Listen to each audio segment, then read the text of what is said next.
The first stone hit her face, and I heard the crack from 30 feet away. Blood. Violet blood. Alien blood. Splattered across the dusty market square of Zentia Station, and that's when the girl grabbed my arm with fingers that were too long, too cold, too desperate. "Save my sister, I'll be your slave forever," she screamed, and I swear every human instinct I had told me to run, to not get involved, to let the mob of angry Zentari handle their own justice. But then I looked into her eyes, 3 of them arranged in a triangle on her face, all streaming tears, and I saw my own sister in there, the one I'd lost to cancer 5 years ago, the one I'd have done anything to save. The girl's name was Zara, I'd learn later, and her sister Mira was tied to that execution post for the crime of touching the sacred flame, their people's most holy relic, something so forbidden that even accidental contact meant death by stoning. I was just a cargo hauler, just Jake Morrison trying to make a living running supplies between stations. But something in Zara's voice shattered every rational thought in my head. "How much time do I have?" I asked, my hand already moving to the plasma cutter on my belt. Not a weapon, technically, but it could damn sure cut through ropes. "Seconds," Zara gasped. "They're going to—" Another stone flew, this one catching Mira in the ribs, and I stopped thinking entirely. I ran. The Zentari mob turned as I sprinted past them, their silver skin gleaming in the station's artificial sunlight, their faces twisted in righteous fury, and I heard someone shout, "Human interference!" But I was already at the post, my plasma cutter burning through the restraints while Mira slumped forward into my arms, her body lighter than I expected, maybe 70 pounds of wounded alien girl who'd committed the sin of curiosity. "You're dead, human!" the mob leader roared, a 7-foot Zentari male with ceremonial scars across his chest. "You violate our justice." I hefted Mira over my shoulder and turned to face them, my other hand raising the plasma cutter in a way that was definitely threatening now. "Your justice looks a lot like murder from where I'm standing," I said, and my voice came out steadier than I felt. "This girl made a mistake. She doesn't deserve to die for it." The mob surged forward and Zara threw herself in front of me, her 3 arms spread wide. That's what made Zentari unique. 3 arms, 3 eyes, 3 hearts, everything in threes, and she started singing. Not speaking, singing. And the sound was like nothing I'd ever heard, like crystals chiming and water flowing and wind through canyons all at once. And the mob froze. "That's the forgiveness song," someone whispered. "She can't. It's forbidden to sing it for a flame toucher." But Zara kept singing, her voice rising and falling in patterns that made my chest ache. And I realized this was their culture's deepest magic, their most sacred tradition, and she was burning every bridge she had to save her sister. The song ended and silence fell like a hammer.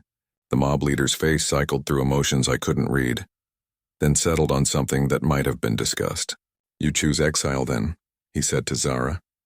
"You and your sister both. You leave Zentia and never return, or we stone all 3 of you right now, human included."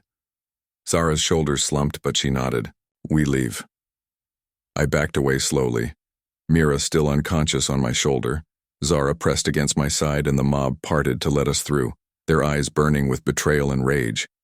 We made it to my ship, the Lucky 7, a beat-up hauler that had seen better decades, and I got them inside before my hands started shaking. What had I just done? I'd destroyed these girls' lives, stolen them from their home, made them exiles, and for what? Because one of them reminded me of my dead sister? Zara must have seen something in my face because she grabbed my hand with 2 of hers, her 3rd arm cradling Mira's head. "Thank you," she whispered. "I know what you're thinking, that you ruined us. But you didn't. You saved us. There's a difference." Her 3 eyes met mine, and I saw strength there I hadn't expected. And I meant what I said. "I'm your slave now. That's the law of life-debt among my people." "I don't want a slave," I said automatically. What did I want?"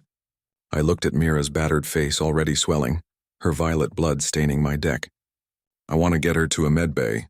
Does Zentari physiology work with standard trauma gel?" Zara nodded quickly. "Yes, our biology is compatible with most human medicine." "But Jake," she knew my name. She must have heard someone shout it in the market. "You need to understand what you've taken on. We can't go back ever. Our faces will be marked in every Zentari database as exiles. We have nothing, no money, no home, no—" "You have this ship," I interrupted, "and me, if you want it." I wasn't sure why I was offering, wasn't sure if it was guilt or loneliness or something else entirely, but the words felt right coming out. I could use crew anyway. The Lucky 7 is designed for 3 people and I've been running her solo for 2 years. It's been hell. Something that might have been hope flickered in Zara's eyes. You'd really let us stay? After everything? After everything, I confirmed, and I started moving toward the medbay, forcing my shocked system back into action mode. But first we save your sister. Then we figure out the rest. The next hours blurred together, treating Mira's wounds, lifting off from Zentia Station, watching it shrink in my view screen while Zara stood beside me with tears running down her face. Mourning the home she'd never see again. I don't even know if I did the right thing, she said softly. Mira touched the sacred flame because she wanted to prove the old stories wrong, that it wouldn't actually burn the unworthy. She was always so curious, so rebellious, and now we're both exiled because I couldn't let her die alone. I understood that completely. Love makes us do crazy things, I said. Makes us throw away everything for the people we care about. That's not weakness. That's the most human thing there is. She laughed, a sound like bells. I'm not human, Jake. No, I agreed. But maybe you're more human than you think. The days that followed were strange and wonderful and terrifying all at once.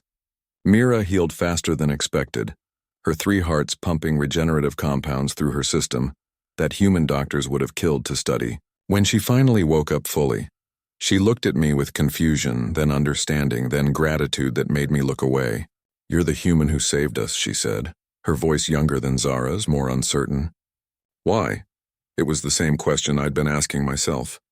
Because someone needed to, I said finally.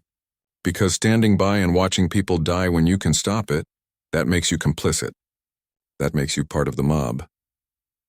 Zara was teaching me Zentari customs in exchange for navigation lessons, and I learned that their life debt tradition was deadly serious. She genuinely believed she owed me her servitude until she'd saved my life in return. That's the only way to break the debt, she explained. I have to preserve your life as you preserved Mira's. Until then, I'm bound to you. That's ridiculous, I said. You don't owe me anything.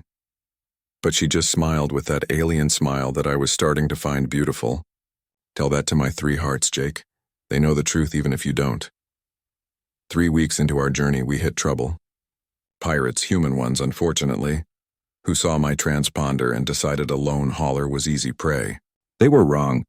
Zara's ability to sing in frequencies that disrupted electronic systems turned out to be incredibly useful in combat, and Mira, despite her youth, was a tactical genius who could calculate firing solutions in her head faster than my computer. We fought them off barely, and as I sat in the pilot's chair bleeding from a shrapnel wound in my shoulder, Zara pressed her hands against the injury and sang that crystalline song again, and I felt warmth spreading through the wound, felt it closing, healing, her 3 hearts somehow transferring life energy through her voice. There, she said when the song ended, her eyes bright with triumph. Now we're even. Your life for Mira's, the debt is paid. But we both knew she was lying. The debt wasn't about keeping score anymore. It was about family, about the strange bond we'd formed in crisis, about 3 broken people finding something worth keeping in each other. Stay anyway, I said, and my voice came out rougher than I intended. Not because you owe me, because I want you here, both of you. Zara's 3 eyes glistened with tears again, but this time they were happy ones. We're not going anywhere, Jake Morrison. You're stuck with us now.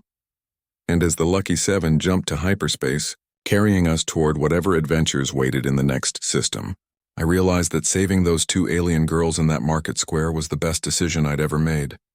Not because they owed me anything, but because they'd given me something I thought I'd lost forever. A reason to care, a reason to fight, a reason to believe that sometimes doing the crazy, stupid heroic thing actually works out.